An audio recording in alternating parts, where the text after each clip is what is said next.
ఏమన్నా మంచి క్రియలు కనబడితే సరే ఉంచుదాం అనుకుంటారనమాట అండి.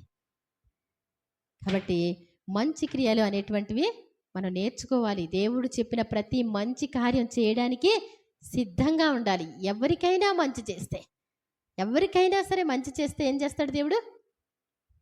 మనం అన్యజనుల వలె ఉండకూడదు. దేవుని ఎరగనటువంటి వారిగా ఉన్నటువంటి లక్షణాలు అప్పుడున్నప్పుడు లక్షణాలు కూడా మన జీవితంలో ఇప్పుడు కూడా ఉండకూడదు. గుర్తుపెట్టుకోవాలి. మనం మంచి వారిగా మారాలి అంటే యేసు ప్రభు యొక్క మాటలన్నీ కూడా మనం ఏం చేయాలి? ధ్యానించుకుంటా ఉండాలి. ఏమండి? ధ్యానించుకుంటా ఉంటే అలా అలా అలా మంచి పెరుగుతూ ఉంటుంది. మరి మెల్లిగా ఏం చేస్తాం? స్వభావం ఏమవుద్దండి? మంచిగా మారుతూ ఉంటుంది. అంతేనా కాదా? కాబట్టి మంచి క్రియలు నీ యందు ఉన్నాయంటే వెంటనే ఉపవాస ప్రార్థన ఏర్పాటు చేసుకొని తను ఏం చేశాడో తెలుసా? దేవుని బ్రతిమలాడుకోవడం మొదలుపెట్టాడు. తన మీదకి తను సహాయం చేద్దామని వెళ్తే 3 సైన్యాలను దేవుడు పంపించాడంటండి. ఏమండి? తను సహాయం చేద్దాం, ఖాళీగా కూర్చున్నావా నువ్వు? ఏమండి? లేనిపోయిన పనులు పెట్టుకున్నావా నువ్వు? అప్పుడేం చేస్తాడు దేవుడు? నీ ఇంటి మీదకొచ్చేది నువ్వు చూసుకో అన్నట్లు. అర్థమవుతుందండి? 3 సైన్యాలు ఒకేసారి ఒకే మరి ఒకే యుద్ధంలో 3 సైన్యాలు దండెత్తితే ఇంకా మరి ఇంకా కొంతమంది ఇంకా కనబడనటువంటి వాళ్ళు కూడా చాటుగా వచ్చారంటండి. వాళ్ళందరితో దేవుడే యుద్ధం చేశారు. ఎందుకు అంటే తను దేవుని పాదాలు పట్టుకున్నాడు. దేవుని స్తోత్రం చెప్దాం. మనం ఏం చేయాలి అంటే మరి మంచి క్రియలు మాత్రమే చేసుకోవాలి. దేవుని చిత్తమా కాదా చూసుకోవాలి. మరి మరి చిన్నాన్నగారి విషయంలో ఒక మంచి క్రియ ఏంటి అంటే దేవుని సన్నిధికి అందరికంటే ముందు వచ్చేవాడు. దేవుని స్తోత్రం చెప్తాం. ఏమండి? ఉంటాయి కొంతమందికి కొన్ని రకాలు ఉంటాయి. కానీ మరి అందరికంటే ముందు రెడీ అయ్యి వాళ్ళిద్దరూ వచ్చేవాళ్ళు. ఆ వారం కూడా ముందే వచ్చారు. నేను ప్రార్థన చేశా, ప్రభువా మరి అందరికంటే ముందు వచ్చేవారు కదా వాళ్ళిద్దరూ. ఏమండి? ఒక పాయింట్ ఎత్తి చేయడానికి మనలో ఏం కనపడద్దండి? ఏదోటి కనపడాలి కదా! నీ సన్నిధికి అందరికంటే ముందు వచ్చేవాళ్ళు ప్రభువా. ఎంత నీరసంగా ఉన్నా వచ్చాడు తను. ఏమండి? దేవుడు మరలా అవకాశం ఇచ్చారు. దేవుని స్తోత్రం చెప్దాం. మరి మన యందు మంచి క్రియలు కావాలి. దేవుడు మనల్ని క్షమించడానికి కానీ, బ్రతికించడానికి కానీ, మనల్ని ఆశీర్వదించడానికి కానీ మరి దేవుడు మరి దేవుణ్ణి అడిగేటప్పుడు మనం ఏం చేయాలంట? కొన్ని మంచి క్రియలు ఉండాలంట. అసలు మంచితనం అంటూ లేనటువంటి వాళ్ళకి ఏ సహాయాలు కూడా అందవు. అది కాక మంచి క్రియలే చేస్తున్నావు అని చెప్పి ప్రార్థన చేయకపోతే కూడా ప్రార్థన చేయకపోవడమే పాపం అంటండి. అర్థమవుతుందండి? నేను చెప్పాను, ఒక రోజు చెప్పాను కదా! మరి డీజీఎస్ దినకరన్ దగ్గరికి ఆయన దగ్గరికి ఒక అతను పరిగెత్తుకుంటూ వచ్చాడంటండి. ఎందుకొచ్చాడు అంటే ఎందుకొచ్చాడంట? అతనికి ఉరిశిక్ష విధించారంటండి. ఏంటంట? ఉరిశిక్ష. ఉరిశిక్ష అయితే ఆయన దగ్గరికి వచ్చి ప్రార్థన చేయించుకుంటే ఆ ఉరిశిక్ష కొట్టివేయబడుతుందని నమ్మకంతో వచ్చాడంటండి. నమ్మకం వస్తే ఆయన దగ్గరికి రాగానే అయ్యా నా కోసం ప్రార్థన చెయ్యాలి మీరు అంటే దేవుడు స్పష్టంగా చెప్పిన మాట ఏంటంట? ఈ మనుషుడు బ్రతకడానికి వీల్లేదు అన్నారంట. కాసేపు అలా విస్మయంతో కళ్ళు మూసుకొని తెరవట్లేదంట. ఇంకా సమాధానం చెప్తాడు, ఇంకా సమాధానం చెప్తాడు, ఇంకా సమాధానం చెప్తాడని చూస్తూ ఉంటే ఆయన కళ్ళు తెరవడానికి ఇష్టపడట్లేదంటండి. ఆ మాట చెప్పలేను, అంత దూరం నుండి పరిగెత్తుకుంటూ వచ్చాడు నా దగ్గరికి చాలా ఆయాసంగా పరిగెత్తుకుంటూ. మరి యేసుప్రభు అంటే ఆశ్రయపురం కదండి. యేసుప్రభు అంటే ఆశ్రయపురమేనా కాదా? మరణం విధించిన వాళ్ళని మరి ఆశ్రయపురాలు 6 ఏర్పాటు చేయడం జరిగింది. వాటిలోకి పరిగెత్తుకొని తప్పించుకొని పరిగెత్తుకుంటూ వెళితే వాళ్ళు రక్షింపబడేవాళ్ళు. అలాగే ఈ వ్యక్తి కూడా నా దగ్గరికి వచ్చారు, నేను ఆ మాట చెప్పలేను అంటారు. అంటే మరి ఎలా అంటే ఇంతలో పరిశుద్ధాత్ముడు ఆయన దినకరన్ గారి చెవిలో చెప్తున్నారంట. ఒకరోజు అతను మరి రోడ్డు మీద వెళ్తా ఉండగా ఒక అతను రోడ్డు మీద పడిపోయాడంటండి. అతనికి యాక్సిడెంట్ అయిందో ఏదో విధంగా. అతనికి సహాయం చేశాడంట ఆయన. ఏమండి? అతనికి సహాయం చేశాడంటండి. నాకెందుకులే అని పట్టించుకోకుండా వెళ్ళేవాళ్ళు ఉంటారు, పట్టించుకోకుండా ఉండేవాళ్ళు ఉంటారు. కానీ అతను ఏం చేశారంటండి? ఒక మంచి మనసుతో సహాయం చేయడం జరిగిందంట. దానికంట ఏ ప్రతిఫలం రాలేదంటండి. పరిశుద్ధాత్ముడు ఎత్తి ఆ యాక్సిడెంట్ గొడవ చెప్పి ఆ వ్యక్తికి హెల్ప్ చేశాడు కదా అతను, అందుకోసం అన్న ఇతను బ్రతికించమని అడుగు ఒకసారి అన్నారంట. దేవుని స్తోత్రం చెప్దాం. అప్పుడు ఆయన అన్నారంట, ప్రభువా మరి అక్కడ జరిగినటువంటి ఆ యాక్సిడెంట్‌లో ఒకసారి యాక్సిడెంట్ జరిగినప్పుడు ఇతను హెల్ప్ చేశారంట. ఎవరు చెప్పారు ఈ మాట? పరిశుద్ధాత్ముడు ఎదురుగుంటున్న అబ్బాయికి మాట చెప్పడానికి కన్నులు కూడా విప్పట్లేదు ఈయన. అర్థమవుతుందండి? కళ్ళు కూడా విప్పట్లేదు భయపడి. నువ్వు చచ్చిపోతావంటే ఇంకేముందండి? అలాంటి పరిస్థితిలో ప్రభువా మరి అతను ఇలా చేశాడంటే అంటే ఓకే సరే. వెంటనే ఆ ప్రార్థన పరిశుద్ధాత్ముడు చెప్తే ఆయన ప్రార్థన చేయగానే అతని మరణశిక్షను కొట్టివేయడం జరిగిందంట. దేవుని స్తోత్రం చెప్దాం. కాస్తంత మంచి క్రియలు మనలో ఉంటే అవకాశం దొరుకుద్ది. లేకపోతే ఏమండి మానక చెడ్డ క్రియలు చేస్తే ఏమండి హఠాత్తుగా నాశనం వస్తుందని ఉంది దేవుని వాక్యం. చాలా జాగ్రత్త. దేవుడు అవకాశం ఇవ్వకుండా వెళ్ళిపోయే వాళ్ళు ఎంతమంది అండి? అయ్యో కొంచెం ముందు తెలిస్తే బాగుండు, అయ్యో ఇలా అయితే బాగుండు. కానీ దేవుడు మనకు అవకాశం ఇచ్చాడంటే ఏం చేశారు ఆయన? మనల్ని జ్ఞాపకం చేసుకున్నారు. ప్రార్థన చేసే అవకాశం మనకి దొరికింది అంటే అంటే మేము ప్రార్థన చేయడం వల్ల అంటలేదండి నేను.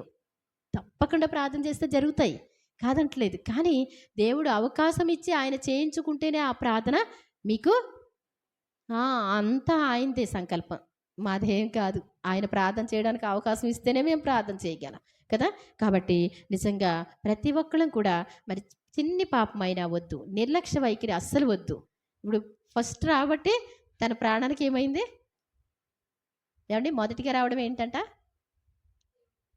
మొదటిగా అంటే గుర్తుపెట్టుకోవాలి, విశ్రాంతి దినమును పరిశుద్ధంగా ఆచరించడానికి జ్ఞాపకం ఉంచుకో అంటే ముందు రోజే అన్నీ సిద్ధం చేసేసుకోవాలి. ఏదైనా ఫంక్షన్ అంటే ఎలా వెళ్తామండి మనం? ఏమండి ఫంక్షన్ అంటే ఏంటి? మనుషులకైతే భయపడతారు మనుషులు, దేవునికి భయపడడానికి కష్టమైపోతూ ఉంటుంది. మనల్ని మనం ప్రశ్నించుకుందాం. మీరు ఒక చిన్న లెటర్ అంటే నేను వాక్యం ఏం చెప్పట్లే, బ్రదర్ ఉన్నారు చక్క వాక్యం చెప్పే ఆయన, అందుకోసమే చిన్నాన్నగారి కోసం మరి సంతోషంగా ఈరోజు మొదటిగా వచ్చారు కదా, దేవుని స్తోత్రం చెప్దాం. అందుకోసం 2 ముక్కలు చెప్తున్నాను అనమాట అండి. ఏమండి మీరు ఒక లెటర్ ఒకటి రాసుకోండి, ఒక టెస్ట్ పేపర్లా రాసుకోండి.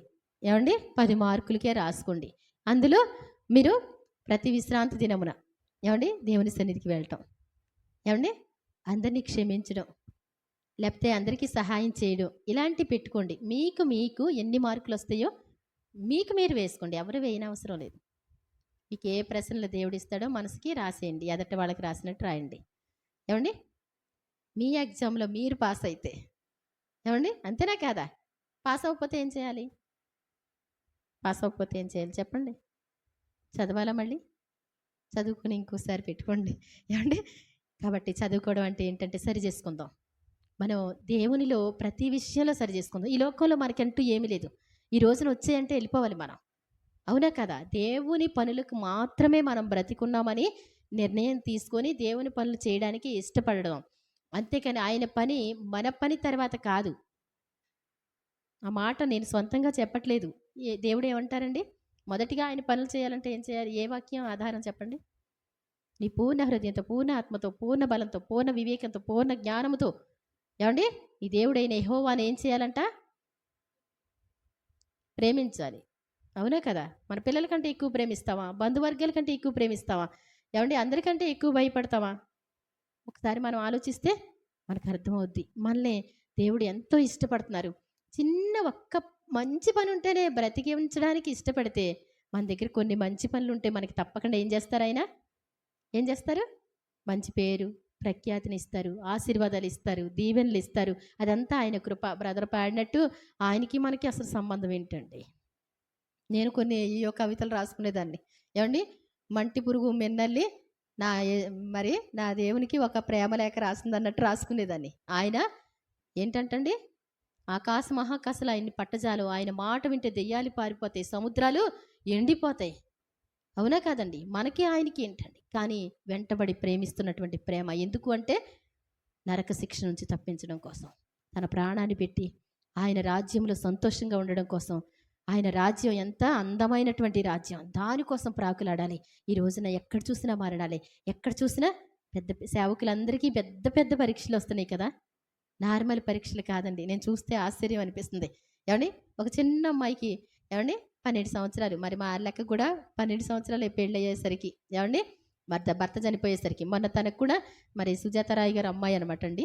ఏమండి 12 సంవత్సరాలే తన భర్తని యవనస్తులుగా ఉన్నటువంటి తన భర్తని దేవుడు తీసుకోవడం జరిగింది. అయినా నిలబడింది.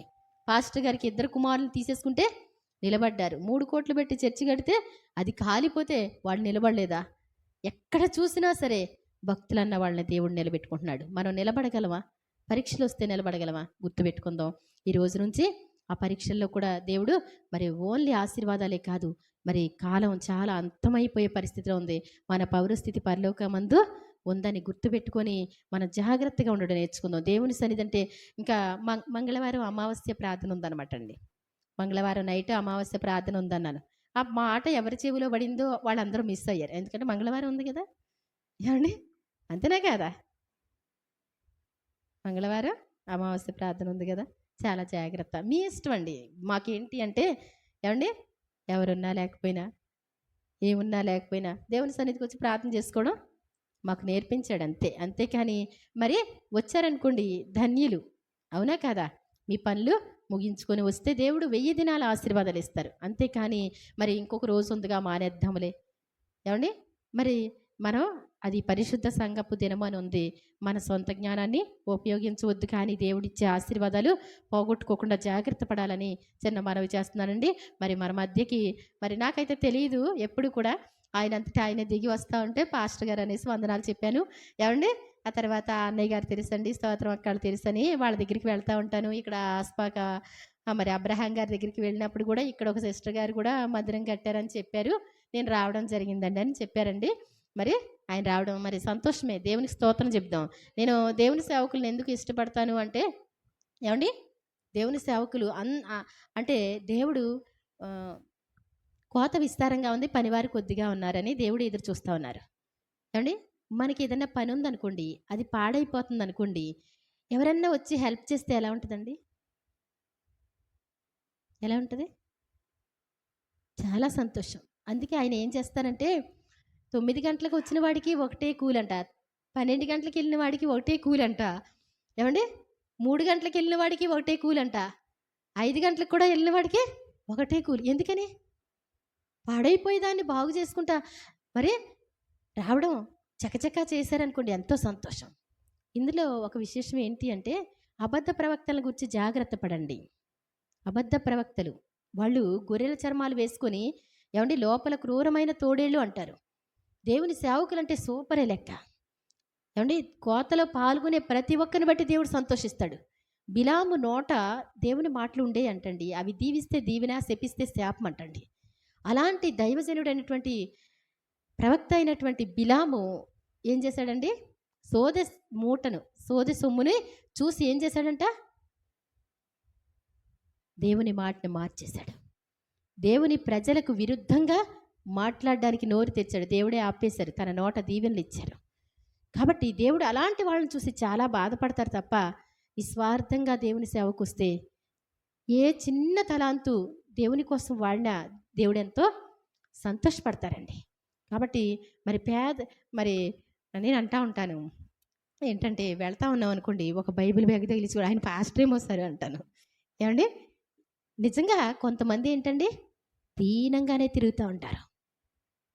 దేవుడు అవకాశం ఇచ్చిన చోట మాట్లాడడానికి, దేవుడు పెట్టింది తినడం అంతే. వాళ్ళ జీవితంలో మోసం చేయడం గట్రా కొంతమందికి రాదు, కానీ కొంతమందికి ఏంటి మోసం చేయడం, బాగా క్లాస్గా ఉండడం, మోసం చేయడం అంటే ఎంత ఎంత హై లెవెల్గా ఫీల్ అవుతామో మనం కూడా. దీనంగా ఉన్న వాళ్ళని ఎవరిని కూడా పట్టించుకోలేని పరిస్థితిలో ఉంటాం. కానీ పాపం వాళ్ళ చెడు వ్యసనాలన్నీ మానుకొని దేవుని నమ్ముకొని దేవుడు పెట్టింది ఏదో తిని దేవుని స్తుతించుకొని ప్రొద్దుటే లేచి పాటలు పాడుకొని ఆ బైబిల్ బ్యాగులు తగిలించుకొని వెళ్తూ ఉంటారు. వాళ్ళని బట్టి నాకు ఎంతో సంతోషం అనిపిస్తుంది. దేవుని స్తోత్రం చెప్దాం. సమాధాన సువార్త ప్రకటించి వారి పాదములు ఎంతో సుందరములు. వాళ్ళని చూస్తే మనుషులకైతే తక్కువగా కనపడొచ్చేమో. మనుషులు ఏమనుకుంటారండి? పని లేక వస్తున్నారు అనుకుంటూ ఉంటారు. అలా అనుకోకూడదు ఎవరు కూడా. ఏం చేయాలి? మీకు ఏమండి చిన్న ప్రార్థన చేయించుకుంటే మీకు ఆశీర్వాదం ఉంటుంది. మీకు ఉన్నదేదో పెట్టుకుంటే ఆశీర్వాదంగా ఉంటుంది. దేవుని భక్తులంటే వాళ్ళు ఎటువంటి వాళ్ళైనప్పటికీ కూడా, అంటే మోసాలు చేసేవాళ్ళని పసిగట్టారా? మంచిదే. ఏం చేశారంట? ఏం చేయాలన్నారు యేసుప్రభు వారు? వాళ్ళ ఫలాల వలన వారిని తెలుసుకుంటారు. వాళ్ళ ఫలాలంటే ఏంటి? ఏమండి, ఆత్మఫలం ఏమనగా అంటే ప్రేమ, సంతోషం, సమాధానం, దీర్ఘశాంతం, దయాళుత్వం, మంచితనం, విశ్వాసం, సాత్వికం, ఆశ, నిగ్రహం ఇవి ఉన్నాయి అనుకోండి, పర్వాలేదు. ఏమండి వారి ఫలాలు ఎలా? శారీరక క్రియలు ఉన్నాయి చూసారా? ఏమండి? జారత్వము, అపవిత్రత, కామకత్వం, విగ్రహారాధన, అభిచారములు, ద్వేషములు, కలహములు, క్రోధములు, మత్సరములు, విమతములు, అసూయలు, అల్లరితో కూడిన ఆటపాటలు ఇవి వాళ్ళ ఫలాలు అయినాయి అనుకోండి. వాళ్ళు శరీర సంబంధులు. ఆత్మ సంబంధులా, శరీర సంబంధులా, దేవుని సేవకులా కాదా అన్నది మీరు ఒకసారి 2 సార్లు పిలిపించుకుంటే ఏమవుద్ది తెలుస్తుంది. వాళ్ళతో మాట్లాడినప్పుడు తెలుస్తుంది. దేవుని వాక్యాలు మాత్రమే మాట్లాడి, దేవుని కోసం మాత్రమే మాట్లాడగలిగినటువంటి వాళ్ళు, దేవుని మాత్రమే మాట్లాడగలిగినటువంటి వాళ్ళు దేవుని సేవకులు. కొంతమంది ఏమండి ఎంతో మంచి టాలెంట్స్ ఉంటాయి. ఇంకా అన్నీ సరసోక్తులే. మాట్లాడితే జోకులే ఉంటాయి. ఏమండి? మరి బైబిల్ చదవట్లేదా వాళ్ళు? ఏమండి? బైబిల్ చదువుతున్నారంటారా? అన్ని జోకులే, ప్రతిదీ జోకులే. జోకులు వేసే వాళ్ళు ఏం చేయాలంట? ఏమండి? సరసోక్తులు ఇవి మనకు తగినవి కావు అని ఉంది దేవుని వాక్యం. కాబట్టి చాలా జాగ్రత్త. మరి దేవుని సేవకుల్ని చిన్నగా పట్టించుకోనటువంటి విధంగా ఉండొద్దు. మరి దేవుని సేవకుల్ని గౌరవించడం మంచిది. అలాగే వాళ్ళని పరీక్షించడం కూడా మంచిదే. కాబట్టి వాళ్ళకి ఎంతైనా మీరు ఏ సహాయం చేసినప్పటికీ కూడా దేవుడు ఏం చేస్తారండి? దీవిస్తారు. ఏమండి? అంటే మా చర్చికి వెళ్తున్నాం కదా, మా చర్చికి మాత్రమే తీసుకెళ్ళాలి, మా చర్చికి మాత్రమే ఇచ్చుకోవాలి అనేటువంటి వాళ్ళు ఉంటారు చూసారా? అంటే మేము చిన్న వయసులో సేవకు వచ్చాం. ఏమండి? చిన్న వయసులో సేవకు వచ్చాం. అటు నారాయణపురం వెళ్తా ఉంటే ఒకళ్ళ ఇంటి దగ్గర ఎందుకో తెలియదు అసలు. ఆ తర్వాత నేను మానుకోవడం జరిగిందండి అందరి ఇళ్ళకి వెళ్ళటం. కానీ వచ్చేటప్పుడు వాళ్ళ దగ్గరికి ఒక అడుగు వేద్దాం అనిపించింది. ఎందుకో నాకు తెలియదు అసలు. అంటే ఏమీ తెలియదు నాకు. అలాంటి పరిస్థితిలో వెళితే వాళ్ళు చర్చి కోసం అరిసెలు చేస్తూ ఉన్నారు. ఎవరో కాదు, మన స్తోత్రం అక్కడ చర్చికి అరిసెలు చేస్తూ ఉన్నారు. క్యాన్లో సర్దుతూ ఉన్నారు. బేసిన్లో అన్ని ముక్కలు ఉన్నాయి. ఏమండి? 2 నిమిషాలు మాట్లాడిన తర్వాత ఏదో పని మీద మరి ఎలా వెళ్ళానో నాకు తెలియదు కానీ ఇద్దరు నిలబడే మాట్లాడుతున్నాం. చర్చికండి అరిసెలు చేస్తున్నామండి. అలా అవునండి అన్నా. ఏమండి? అందుట్లో ముక్కలు తీసి 2 పెట్టడం రాదండి? అందుట్లో ముక్కలు తీసి 2 ముక్కలు పెట్టడం రాదా? వాళ్ళు దేవుని సమర్పించుకున్న వాళ్ళే కదా. చాలా జాగ్రత్త. దేవుని సేవకులు అంటే ఏం చేయాలి మనం? ఏమండి? ఒకవేళ అక్కడికి తీసుకెళ్దాం అనుకున్నాం, ఇంకా అంతకంటే లేవు, వచ్చిన వాళ్ళకి పెట్టుకోవచ్చుగా. బకెట్ నిండా ఉన్నాయి, బేషన్ నిండా ఉన్నాయి. ఇప్పటికీ అది గుర్తుండిపోయింది నాకు. ఏమండి? చాలా జాగ్రత్త. దేవుని సేవకులు అంటే గౌరవార్థంగానే చూసుకోండి ఎవరైనా సరే. నాకు మాత్రం ఎంతో ఏమండి మరి చూస్తాం తప్పకుండా. చూసి మళ్ళీ పిలవాలి అంటే మాత్రం వాళ్ళలో ఏదో టాలెంట్స్ ఏం అక్కర్లా. వాళ్ళు ఏయో టాలెంట్స్ కలిగిన వాళ్ళు అక్కర్లా. హై లెవెల్గా ఉన్న వాళ్ళు అక్కర్లా. వాక్యానుసారంగా ఉన్నారా లేదా అదొక్కటే చూసుకుంటాను నేను. దేని మనసుతో వాక్యానుసారంగా ఉన్నారా లేదా అదొక్కటి చూసుకుంటే ఏమండి మనకు ఆశీర్వాదం. వాళ్ళు వచ్చి చిన్ని ప్రార్థన చేసేలా ఏమవుద్దండి? ఆశీర్వాదం వస్తాయి. కాబట్టి మరి తప్పకుండా మనం అన్నీ కొంచెం మంచి పనులు నేర్చుకోండి. ఏమండి? అంతే. ఒక అతను అంటండి, నేను చూసాను ఇక్కడ పాస్టర్ గారు పాపం గృహ దర్శనానికి వచ్చారు. గృహ దర్శనానికి వస్తే బట్టలు ఉతుక్కుంటామే ఇంక అంతే. ఆయన కూర్చొని వెళ్ళిపోవడమే. ఏమండి? 2 నిమిషాలు కూడా లేచి అలా వద్దు. సేవకులంటే గౌరవార్థంగా ఉండండి. ఎవరినైనా ప్రేమించండి. మనకి ఏమీ తక్కువ కాదు. ఏమండి? ఇది మన సంఘమే అని చెప్పేసి ఒక్క రూపాయి కూడా ఏమండి వచ్చిన పాస్టర్ గారి చేతిలో పెట్టకుండా పంపించమనేటువంటి దౌర్భాగ్య పరిస్థితి మా దగ్గర అయితే లేదు. కాబట్టి దేవుని సేవకులు కానీ బీదవాళ్ళు కానీ మీకు కనబడినప్పుడు ఏం చేయాలి? సహాయం చేసుకోండి, కాదంటలేదు. కాబట్టి దేవుడు మనకి ఉన్న మంచి క్రియలను చూసి దేవుడు ఏం చేస్తారు? మళ్ళీ ఇంకా దీవిస్తారు, ఆశీర్వదిస్తారు. కాబట్టి మరి పాస్టర్ గారు వచ్చారు కాబట్టి ఆయనకే సమయం ఇవ్వడానికి ఇష్టపడుతున్నాను. రండి. దేవునికి మహిమ కలుగును గాక. హల్లెలూయా. దేవుని మహాకృపను బట్టి మీ మధ్యలోనికి రావటానికి దేవుని కృప. జీలిగిమిల్లో బ్రదర్ గారు ఒక 3 సంవత్సరాలుగా నాకు బాగా తెలుసు. అనేక మార్లు వారి సంఘంలోనికి వెళ్ళి వాక్య పరిచర్య చేయడానికి వారి సమయాన్ని ఇస్తూ ఉంటారు. నేను ఈ మారుమూల గ్రామంలో ఆసుపాక వచ్చినప్పుడు ఆయన కూడా పోయిన వారం వాక్యానికి సమయం ఇచ్చి, ఇంకా మారుమూల గ్రామంలో చాలా విలేజ్లో కొండల మధ్య దేవుని పని జరుగుతూ ఉంది. ఆ యొక్క ఉన్నతమైన దేవుని మందిరాన్ని నిర్మించి అక్కడ ఆరాధన చేస్తా ఉన్నారు అన్నప్పుడు నేను ఎంతగానో సంతోషపడ్డాను. సంతోషపడి ఆ యొక్క దేవాలయం, ఆ మందిరం చూడాలి. మేము జంగారెడ్డిగూడెం టౌన్ ఏరియాలో పరిచర్య చేస్తున్నాం, కానీ ఈ యొక్క ఇంటీరియర్ ప్లేసుల్లో దేవుని పని చేయడానికి చాలా ఇబ్బందులు, సమస్యలు, ఆర్థిక ఇబ్బందులు ఉంటాయి. ప్రజల నుంచి కూడా ఇబ్బందులు ఉంటాయి. అవన్నీ ఎదుర్కొని దేవుని రాజ్య ఏర్పాటు కోసం నశించిపోయే ఆత్మలను రక్షించడానికి ఎవరు సాహసించి ముందుకొస్తారంటే దేవుడు ఏర్పాటులో ఉన్నవాళ్ళు. దేవునికి స్తోత్రం. దేవుని ఏర్పాటులో ఉన్నవాళ్ళు తొలగిపోవటానికి వీల్లేదు. యోనాన్ని దేవుడు పిలిచాడు.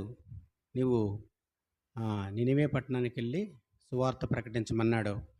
కానీ ఆయన ఆ నినివే పట్టణస్తులు చాలా భయంకరమైన క్రూరులని, వారు హానికరం చేస్తారని ఆయన తర్షీసు వాడెక్కి పారిపోతా ఉన్నాడు. కానీ దేవుని ఏర్పాటులో ఉన్న యోనాని మరలా ఆ చేప గడుపులోనికి రప్పించి, ఆ యొక్క కథ అంతా మనకు తెలుసు. మళ్ళా నినివే పట్టణానికి ఆయన్ని పంపించి ఆ యొక్క పట్టణానికి దుర్గతి పడుతుందని ప్రకటించమన్నాడు. ఆత్మీయ ఆహారాన్ని అందించాలి. మనం ఎక్కడెక్కడ వారమో దేవుని ప్రేమను బట్టి ఆయన రక్తంలో కడగబడిన క్రైస్తవ పరిశుద్ధ జనాంగం. సిస్టర్ గారు నిజంగా చూడగానే, బ్రదర్ రండి అని ఆతిథ్యం ఇవ్వడానికి టీ తాగుతారు, అయ్యని తాగుతారు, నేను ఎవరినో తెలియదు. అని దేవుని ప్రేమను బట్టి ఆ కుటుంబంలోనికి, సంఘంలోనికి చేర్చుకోవటానికి చాలా ధైర్యం కావాలి. యేసుక్రీస్తు ప్రభు 12 మంది శిష్యుల్ని ఏర్పాటు చేసుకుంటున్నప్పుడు ఇస్కరియోతు యోధా కూడా వచ్చాడు. వచ్చి అన్నాడు, అయ్యా నేను మీతో పాటు పనిచేయటానికి వస్తానండి. పేతురు, యోహాను, ఆంద్రే వాళ్ళందరూ ఖండించారు. ఏమన్నారంటే, అయ్యా ఈడు మంచివాడు కాదు, బరబ్బాతో తిరిగిన మనిషి, నరహంతకుడు, తన్ను మీరు చేర్చుకుంటాం శ్రమం కాదు అని ప్రభువుకు సూచించినప్పుడు ప్రభు అంటున్నాడు, నా తండ్రి నీకు వేరుగాను తనకు వేరుగాను వెలుగుని, గాలిని, నిప్పుని, నీరుని పుట్టించలేదు కదా. నీ మీద నాకు ఎంతైతే ప్రేమ ఉందో తన్ను చేర్చుకునే విషయంలో కూడా నేను అంతే ప్రేమ కలిగి ఉంటానని ప్రభు అన్నాడు. దేవునికి స్తోత్రం. దేవుని ప్రేమకి వెలకట్టలేం. ఒక మనిషిని ఇంత ప్రేమించాడు, ఒక మనిషిని విస్తారంగా ప్రేమించాడు అనడానికి వీల్లేదు. సర్వమానవాళిని, పాపములో ఉన్నవారిని ప్రేమించాడు దేవుడు. పాపములో ఉన్నవారే నాకు కావాలని ఆయన అన్నాడు. మనం చూసినప్పుడు కొన్ని లేఖనాల్లో నుంచి కొన్ని మాటలు మనం తెలుసుకోవటానికి మన ముందుకి రావాలని కొంత వాక్యాన్ని చదివి నాకు సహాయం చేయవలసిందిగా ప్రభు పేరట మనం చేస్తాం. అపోస్తుల కార్యాలు 5వ అధ్యాయము మొదటి నుంచి కొన్ని మాటలు చదివి వినిపించవలసిందిగా. అననీయ సపేరాలు ఒక మనుష్యుడు సపేరతో ఏకమై భార్య ఎరుకనే చాలమ్మ. అపోస్తుల బోధ ప్రారంభ దినాల్లో వ్యవసాయం చేసిన, వ్యాపారం చేసిన, తన ఆస్తిని కొంత అమ్ముకున్నా, ఆ రోజుల్లో రూల్ ఏంటంటే సేవకునికి తెలియపరచాలి, యాజకునికి తెలియపరచాలి. వాళ్ళు దాచుకోవచ్చు, ఆ డబ్బుని వాడుకోవచ్చు. 100 ఎకరం పొలం ఉన్న అతను దాని అభివృద్ధిలోకి నడిపించాలంటే ఒక 10 ఎకరాలు అమ్ముకోవచ్చు. తన 90 ఎకరాలతోటి మరలా దాని వ్యవసాయాన్ని చేసుకోవచ్చు. అలాంటి పరిస్థితుల్లో అననీయ సపేరాలు ఏం చేశారంటే కొంత భూమిని అమ్మారు. దేవునికి స్తోత్రం. అమ్మి వాళ్ళు దేవుని సేవకుడైన పేతురు దగ్గరికి రావాలి. వాళ్ళు పేతురు అప్పుడు చాలా మంచి భక్తుడు. అందరూ మంచి భక్తులే. కొంతమంది రోషము కలిగి పనిచేశారు ప్రభు పట్ల, కొంతమంది దుడుకుతనంతో పనిచేశాడు.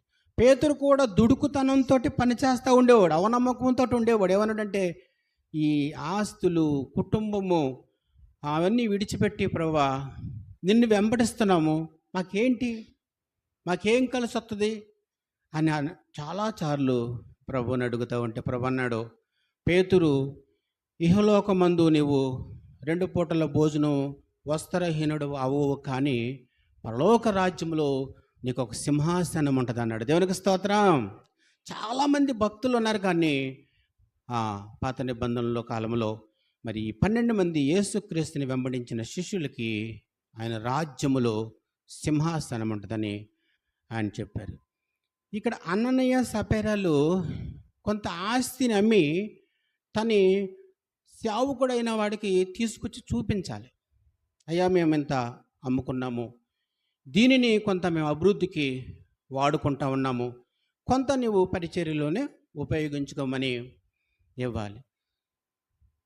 తొలి దినాల్లో మనుషులు అభివృద్ధిలో లేనప్పుడు, ఆరోగ్యవంతులు కాకుండా అనారోగ్యాన్ని పడినప్పుడు, సాతాను వాళ్ళని ఇబ్బందులు పెడుతున్నప్పుడు సేవకుడి దగ్గరకు వచ్చి ప్రార్థన అవసరత కోరతారు. అయ్యా, మా ఇంటిలో చాలా సమస్యలు ఉన్నవి, మేము సాతాను చేత పీడింపబడుతున్నాము, మేము దేవుణ్ణి ఆరాధించలేకపోతున్నాము, మా గురించి మీరు ప్రార్థన చేయండి. మా కుటుంబంలో ఒక పోస్ట్ గ్రాడ్యుయేషన్ చేసే ఒక అమ్మాయి అబ్బాయి ఉన్నారు, వారికి ఉద్యోగాలు రావట్లేదు, వారి కోసం మీరు ప్రార్థన చేయండి. అనారోగ్యంతో చాలా కాలం నుంచి ఇబ్బందులు పడుతున్నారు, వారి కోసం కూడా మీరు ప్రార్థన చేయండి. యాజకునికి అన్ని విషయాల్లోనూ ప్రార్థన అవసరతలు కోరే సంఘముగా ఉంటారు. రక్త సంబంధులు, తల్లిదండ్రులు, బ్రదర్ అండ్ సిస్టర్స్ కన్నీళ్లతోటి ఒక సహోదరుని కోసం ప్రార్థన చేస్తారో లేదో, కానీ సేవకుడు మాత్రం ఖచ్చితంగా ప్రార్థన చేస్తాడు. దేవునికి స్తోత్రం. ఏదైనా సమస్య రాగానే సంఘంలో నుండి ఆ పనులన్నీ మానుకొని మోకాళ్ళేసి తన కుటుంబం కోసం, సంఘం అనే కుటుంబం కోసం యేసుక్రీస్తు రక్తం కార్చి ఆ సంఘాన్ని అప్పగించిన సేవకుడు ఆయన ఆ కుటుంబాల కోసం ఏం చేస్తాడు? ప్రార్థన చేస్తూ ఉంటాడు. అలాంటి ప్రార్థన అవసరతలు కోరిన మనము సంఘములో అంటుకట్టబడి ఉండాలి. సంఘ సరిహద్దులు విశాలపరచడానికి, నశించిపోయే ఆత్మలను రక్షించడానికి సేవకునితోటి మనం జతకట్టుకొని ఆ పరిచర్యలో పాలు భాగస్థులమై ఉండాలి. పరిచర్య పాలు భాగస్థులము, సంఘములో పాలు భాగస్థులము, కుటుంబంలో పాలు భాగస్థులము. ఈ పరిచర్య విస్తరించడానికి నా సేవకునితో నేను సమపాలుగా అన్ని విషయాల్లోనూ సహకారం అందించిన వాడని అని చెప్పుకోదగినంత విశ్వాసముతో దేవుని ముందుకెళ్తామండి. ఇక్కడ పేతురు అడుగుతా ఉన్నాడు, ఏమంటున్నాడంటే, నీ పొలము అంతకే అమ్మావా? తను కొంత దాచుకున్నారు. ఎప్పుడైనా మనకి లేమిలోను, కష్టాల్లోనూ, సమస్యల్లోనూ ఉన్నప్పుడు దేవుణ్ణి, సేవకుణ్ణి ఆశ్రయిస్తూ ఉంటారు. ఆయన్ని ప్రార్థన అవసరత కోరుతుంటారు. దీన స్థితి చాలా ఇబ్బందులు పెడతా ఉంటుంది. ఈ స్థితిని మేము తట్టుకోలేకపోతున్నాము, 2 పూటలు భోజనం చేయటానికి కూడా మాకు లేదని అన్నప్పుడు తన సేవకుడు మోకాళ్ళేసి ప్రభువుతో నేరుగా మాట్లాడి సంఘ అభివృద్ధి కోసం, ఆ సంఘంలో ఉన్న బిడ్డల కోసం అనుదినము కూడా ప్రార్థన చేస్తూ ఉన్నాడు. ప్రార్థన చేసి ప్రార్థనకు ప్రతిఫలం ఇచ్చి ఆ సంఘములో ఉన్న బిడ్డలు ఆశీర్వదించబడి ఒక ముందంజలకు వెళ్ళి వారు 2 పూటలు తినటానికి, కట్టుకోవటానికి వస్త్రాలన్నీ కూడా దేవుడు సమకూర్చినప్పుడు దేవుని సేవకుని దగ్గరికి రావటానికి సమయాన్ని కేటాయించలేకపోతా ఉంటాడు. ఆరాధనా సమయం, విశ్రాంతి దినం ఆశ్రయించాలి. నేను చిన్న కుటుంబంగా ఉన్నప్పుడు దేవుని సన్నిధిలోనికి రాగానే ఆయనను ఆశీర్వదించాడు, ఆ సేవకుడు నా పట్ల కన్నీళ్లతోటి ప్రార్థన చేశాడు అని ధనవంతులు అవగానే వారు ఏం చేస్తారంటే సమయాన్ని దేవునికి కేటాయించలేకపోతాడు. విశ్రాంతి దినాన దేవుని సన్నిధిలో గడపాలి. మేము సండే స్కూల్ అనుభవంలో ఉన్నప్పుడు మా పాస్టర్ గారు ఒక మాట అనేవారు, నీవు బ్రతికి ఉంటే విశ్రాంతి దినాన దేవుని సన్నిధిలో ఉండాలన్నాడు. దేవునికి స్తోత్రం. బ్రతికి ఉంటే ఎక్కడ ఉండాలంట? నేను దేవుని సన్నిధిలోనే ఉండాలంట బ్రతికి ఉంటే. బ్రతికి లేకపోతే ఎక్కడ ఉంటాం? మనం దేవుని రాజ్యంలో ఉంటాం. మన దేవుడు ఈ భూలోకంలోనే కాదు, పరలోకంలోనూ కూడా ఆయనే దేవుడు, భూలోకంలోనూ కూడా ఆయనే దేవుడు. సర్వ సృష్టి విశ్వములో వ్యాపించిన దేవుణ్ణి మనం కలిగి ఉన్నాం, గొప్ప దేవుణ్ణి కలిగి ఉన్నాం. అలాంటి దేవుణ్ణి మనం కలిగి ఉండటానికి అదృష్టంగా భావించాలి. అయ్యా, నీవు నన్ను ప్రేమించటానికి నేను యాపాటి వాడని అంటాడు దావీదు. మట్టి లాంటి వాడిని, పురుగు లాంటి వాడిని, నీవు నన్ను దర్శించటానికి నేను యాపాటి వాడిని. అనేక మారులు దావీదు రాజు అయ్యుండి తను ఆయన ఆ రాజ్య పరిపాలన చేస్తూ కూడా చాలా మార్లు దేవునికి ప్రార్థన చేశాడు.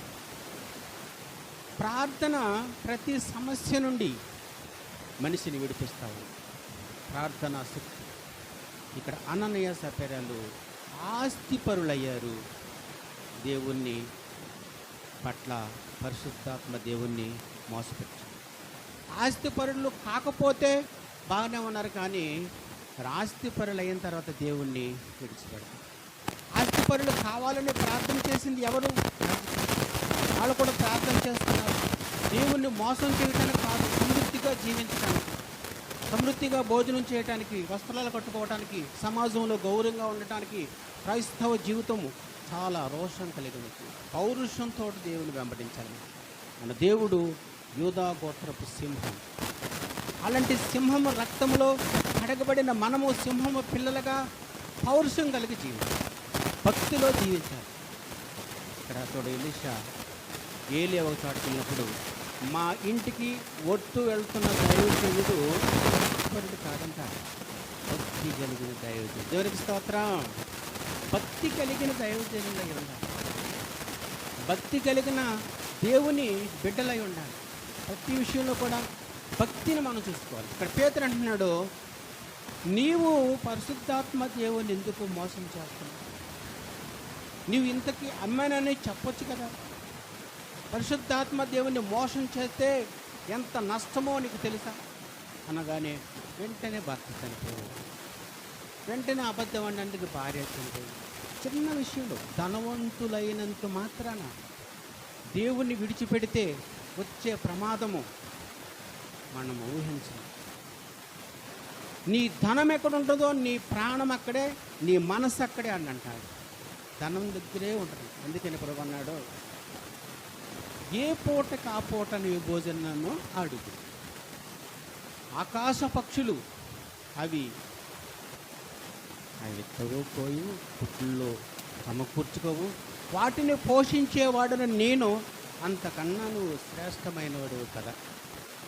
నిన్ను నేను పోషించానని నీకు నమ్మకము ఉండాలి కదా. సింహపు పిల్లలు ఆకలి కలిగి ఉండునేమో, కానీ నీవు ఆకలి కలిగి ఉండు. నన్ను ఆశ్రయించిన వాడు ఆకలితోటి ఉండడు. ఇక్కడ మనం చూసినప్పుడు అననీయ సపెరాలు చేసిన మోసానికి చాలా నష్టం జరిగింది. ఆ సంఘంలో చాలా గలిబిలిలు జరిగినాయి. దేవుని సేవకునికి కోపం రప్పించాడు. అసలు మనం ఎలా జీవించాలంటే, యోహాను సువార్త 15వ అధ్యాయము మొదటి నుంచి కొన్ని మాటలు చదవలసిందిగా. నేను ద్రాక్షావల్లిని, నా తండ్రి వ్యవసాయకుడు, నాలో ఫలింపని తీగని తీసివేస్తాను. నేను ద్రాక్షావల్లిని, మనల్ని ఫలింప చేయటానికి చదువు. నిజమైన ద్రాక్షావల్లిని, నా తండ్రి వ్యవసాయకుడు, నాలో ఫలింపని ప్రతి తీగను చాలండి. ఫలించని తీగను. మనం క్రైస్తవ జీవితంలోనికి వచ్చిన తర్వాత ఒక సంఘములోనూ, ఒక సహవాసంలోనూ, ఒక కుటుంబంలోనూ, ఒక దేవుని కుటుంబంలోనూ అంటుగట్టబడి మనము నేరుగా మనము ఏమి కూడా సాధించలేము. అంటుకట్టబడినప్పుడు ఆ ద్రాక్షావల్లి తీగ ఆ చెట్టుకు అంటుకట్టబడి ఉంటేనే ఆ తీగ ఫలిస్తుంది. క్రైస్తవ జీవితంలో ఒక సంఘానికి మనం అంటుకట్టబడి ఉండాలి. సంఘ ప్రార్థన, కుటుంబ ప్రార్థన. దైవ సేవకులు ఈ సన్నిధానంలోకి వచ్చి అనేక సంఘంలో ఉన్న కుటుంబాల కోసం ప్రార్థన చేస్తారు. ఎవరినైనా వచ్చినప్పుడు ప్రార్థన అవసరం అడుగుతారు, మా సంఘం కోసం మీరు ప్రార్థన చేయాలి. అనేక నశించిపోయే ఆత్మల కోసం మీరు ప్రార్థన చేయాలి. పౌలు శీలల కోసం సంఘమంతా ప్రార్థన చేశారు. దేవునికి స్తోత్రం. సంఘమంతా ప్రార్థన చేయాలి. అనేక మంది భక్తుల్ని ప్రార్థన అవసరత మనము కోరాలి. ప్రార్థన అవసరత దేవుడు మనకి ప్రతిఫలం ఇస్తాడు. అడుగుడి మీకు ఇవ్వబడును. ఏం అడుగుతాం మనం? ప్రభువా, నేను పోషించబడాలి, నా కుటుంబం పోషించబడాలి, నాకులాగానే నా పక్కవారు కూడా మరి పోషించబడాలి, వారు కూడా ఆరోగ్యంగా జీవించాలి. నీవు నన్ను ఆశీర్వదించాలి అని అనుకుంటే ఆపేవాళ్ళు ఎవరు కూడా ఆపేవాళ్ళు లేదు. దేవుడే మనల్ని ఆశీర్వదించాలని అనుకుంటే ఎవరు ఆపేవారు? అంత కనికరం గల దేవుడు, ప్రేమ కలిగిన దేవుడు మనము వెంబడిస్తున్నాం. మనలో లోపం ఉంటే కనుక అది సరి చేసుకోవటానికి మనం చూడాలి. ప్రభువా, నేను నిన్ను వెంబడిస్తున్నాను, నా జీవితము పూర్వము నేను చాలా భయంకరమైన మనిషిని, నీలో అంటుకట్టబడినప్పుడు, నీ రక్తంలో కడిగినప్పుడు, నీ బిడ్డగా నేను కొనసాగుతున్నప్పుడు, పరిశుద్ధ జనాంగములో జతకట్టుకున్నప్పుడు నా ప్రవర్తన ఎలా ఉంది? నేను పూర్వము లాగున్నానా? నీలో అంటుకట్టబడిన కానుంచి నాలో, నా రూపంలో తేడా వచ్చిందా? మోషే సీనాయి పర్వతం మీదకి వెళ్ళినప్పుడు దేవుడితో మాట్లాడినప్పుడు ముఖం తేజస్సుగా ఉంది, చాలా తేజస్సుతో ఉంది. కానీ ఇశ్రాయేలు ప్రజల దగ్గరికి దిగి వచ్చినప్పుడు మోషే అన్నాడు, నేను మీకు ఒక మాటలు చెప్తున్నానంటే వారంటారు, దేవుడు మీకు చెప్తున్న మాటలు మేము వినలేదు, మీరే మాకు చెప్తే ఏ ఆర్డర్ వేసినా కానీ అది మేము పాటిస్తామన్నారు. దేవునికి స్తోత్రం.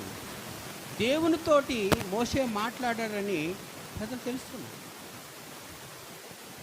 ఇశ్రాయేలుని నడిపించడానికి మోషేకి చాలా సమస్యలు. ఎర్ర సముద్రాన్ని చీలిస్తాడు. ఇంకా కొందుకు కొనసాగుతున్నప్పుడు ఫరో సైన్యం వెంబడిస్తూ ఉంది. అక్కడ ప్రజలు అంటున్నారు, మా దేశంలో సమాధులు లేవా?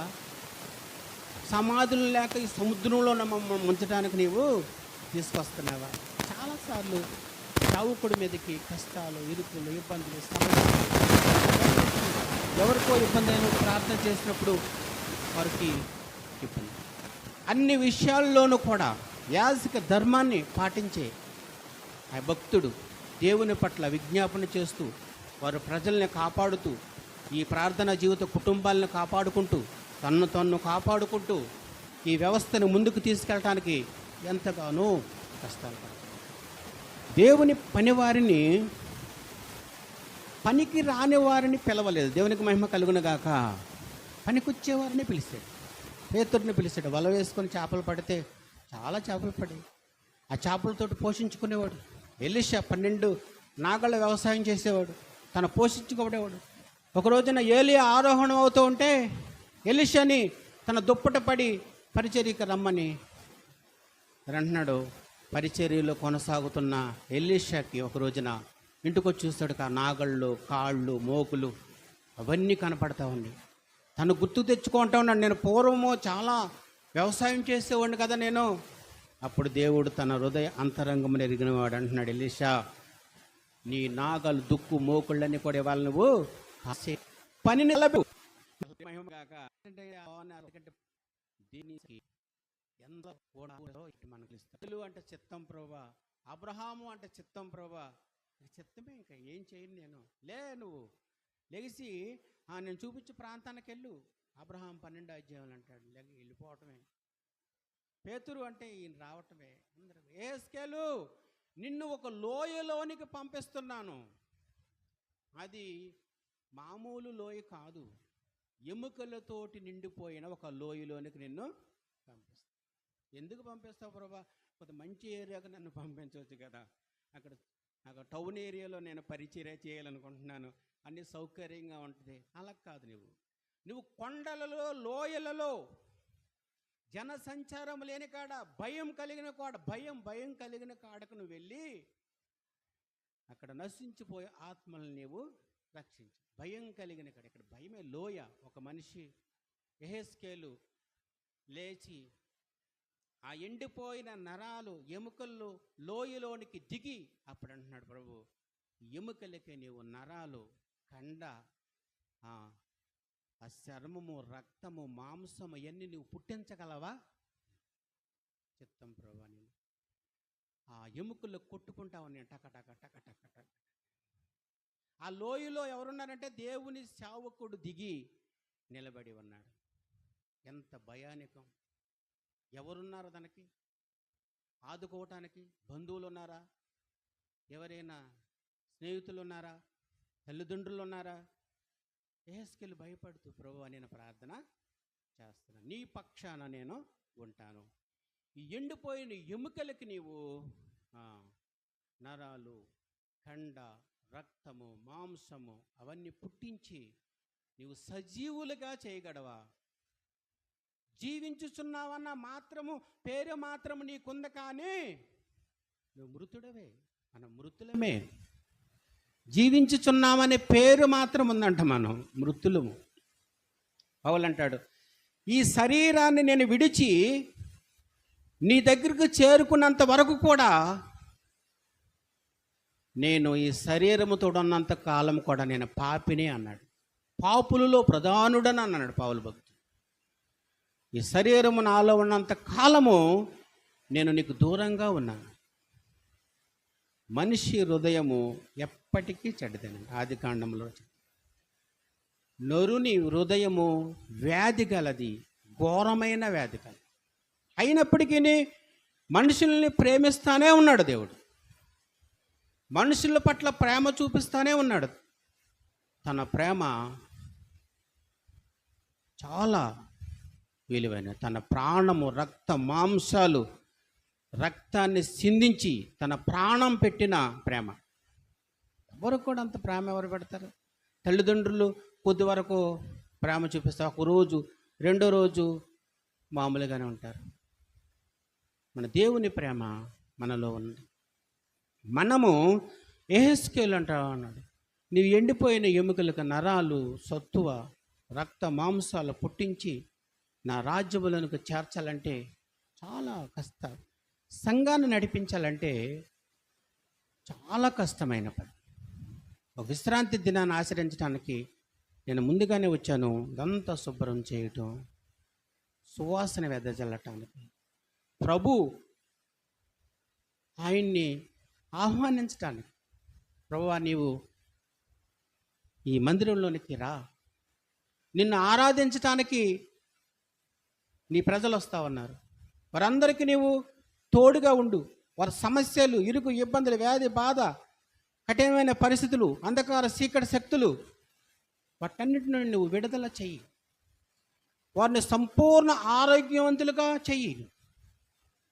దేవుని శక్తి, బలం, దేవుని మందిరంలో ఒక దినము గడుపుట అంట చాలా దినం. వాక్యాలన్నీ చూస్తూ ఉంటే నేను చాలా సంతోషపడతా ఉన్నా. ఎవరైనా నిలబడినప్పుడు ఏం చూసుకోని అవసరం లేదు, ఒక వాక్యం, ఒక రెఫరెన్స్ చూస్తే చాలా ప్రసంగం చేయొచ్చు.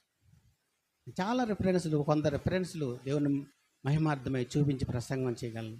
40 పాటలు ఏది చూడకోకుండా పాడగలను అని నాకు అతిశయం కాదు. నేను డ్రమ్ ప్లే చేయగలను అని తగ్గించుకొని నేను దైవ సేవకుడిని, నేను వాక్యమే చెప్తాను, నాకు సమయం అన్ని నేను దేవుణ్ణి సంతోషపరచను. నా 2 చేతులతో చప్పట్లు కొడతాం నాకు చాలా ఇష్టం. నేను బయలుదేరే మందులు అనుకుంటాను, ప్రభువా నీ బిడ్డలు అనబడిన వారి దగ్గరికి ఒక సన్నిధానంలోకి వెళ్తున్నానయ్యా, ఆ సన్నిధిలో నేను చప్పట్లు కొట్టి నేను గణపరిచే సమయం నాకు చాలు. నీ బిడ్డలతో కలిసి కొద్ది సమయాన్ని నేను కేటాయించుకుంటే వారి కోసం నేను ప్రార్థన చేయటానికి, లేఖనాలు వివరించటానికే కాదు, మనందరం ఒక క్రైస్తవ సమాజం, సమూహం, కుటుంబం, దేవుని రాకడికి ఎత్తబడి గుంపులోకి మనం ప్రయాసపడి ప్రయాణం చేస్తున్న మనుషులు. మత్తయి సువార్త 25వ అధ్యాయం మొదటి నుంచి ఇక్కడ 10 మంది కన్యకలను మనము చూస్తూ ఉంటాం. 10 మంది కన్యకలు పరలోక రాజ్యము తమ దివిటీలు పట్టుకొని పెళ్లి కుమారుని ఎదుర్కోవటానికి బయలుదేరిన. చాలండి. ఆ రోజుల్లో పెళ్లి చేయటానికి చాలా కరెంట్ లేని రోజుల్లో పెళ్లి కుమారుని ఎదుర్కోవటానికి ఒక దివిటి పట్టుకొని పెళ్లి కుమారుని తీసుకురావటానికి ఊరి వెలుపలికి వెళ్ళి తను తోడుకొని పెళ్లి చేసే వివాహం మండపంలోనికి తీసుకొచ్చాక ఉపమానంగా ప్రభు చెప్తా ఉన్నాడు. పెళ్లి కుమారుని ఎదుర్కోవటానికి ఒక 10 మంది కన్యకులు బయలుదేరి వెళ్తున్నాయి. కొన్నిసార్లు మనం బైబిల్లో చూసినప్పుడు ప్రభువు లేఖనాల ద్వారా గద్దించినట్టుగా మనం చూస్తూ ఉంటాం. బుద్ధి లేని కన్యకలు అని రాశారు. బుద్ధి కలిగిన కన్యకులు ఒక 5గురు ఉన్నారు. బుద్ధి లేని వారు ఎవరో కూడా పోల్చలేని పరిస్థితుల్లో ఒకే యూనిఫామ్ తెల్లటి బట్టలు ముసుకేసుకొని క్రైస్తవ జీవితంలో ప్రభువుని వెంబడించడానికి సాగిపోతూ ఉన్నారు. కొన్ని రోజులు, దినాలు, సంవత్సరాలు గడిచిపోతూ ఉన్నాయి. కానీ ఒక 5గురు నమ్మకముతోటి ప్రభువుని వెంబడిస్తూ ఉన్నారంట. చాలా నమ్మకముతో, ధైర్యముతో, భక్తితో కూడగట్టుకొని ప్రభు రాజ్యాన్ని చూడాలి, ఆయన రాజ్యంలో ప్రవేశించాలి. ఎందుకు ఆయన రాజ్యంలో ప్రవేశించాలంటే కొన్ని కోట్ల సంవత్సరాలు ఆయనతో మనం జతకట్టుకుని ఉంటాం. కొన్ని కోట్ల సంవత్సరాలు ఆయనతో జతకట్టుకోవటానికి కొద్ది రోజుల జీవితాన్ని, ఈ శరీరాన్ని మలుసుకొని, ఆత్మ సిద్ధమే కానీ శరీరం బలహీనమైనది, కూర్చోలేము, మోకాళ్ళు వేయలేము, ప్రార్థన చేయలేము, చాలా ఇబ్బంది పెడతా ఉంటుంది శరీరం. కొద్ది రోజులు ఇక్కడుండే శరీరము ఇబ్బంది పెట్టిన ఆత్మకి రక్షణ చేకూర్చాలంటే శరీరాన్ని వచ్చి కలిమిలేములు నాకు తెలుసు అంటాడు పౌలు. ఆయన పరిచర్య జీవితంలో అన్ని కష్టాలే. అనేక మార్లు పట్టబడి చనిపోయాడు అనుకొని మరలా లేచి క్రైస్తవ జీవితాన్ని ఆయన సాగిస్తున్నాడు. మనందరం కూడా దేవుని రాజ్యమును స్వతంత్రించుకోవడం వరకు ఈ క్రైస్తవ భక్తి ఆపకుండా, ప్రభువా నేను నీ బిడ్డగా ఉన్నాను, నీవు నన్ను ఆశీర్వదించండి, నాకు ఆరోగ్యాన్ని ఇవ్వండి, నీ సన్నిధిలో నేను సంతోషపెట్టడానికి ఒక సాక్షిగా నన్ను నిలబెట్టండి. ఈ లోకము శాశ్వతమైనది కాదు. మనిషి ఆయుష్ కాలము 70-80 సంవత్సరాలు అన్నాడు. ఇప్పుడు 2025 సంవత్సరాల క్రితం ఆ లేఖనంలో రాసింది. ఈ రోజుల్లో ఇలాగ బ్రతుకుతున్నామంటే అది కేవలం దేవుని కృపే.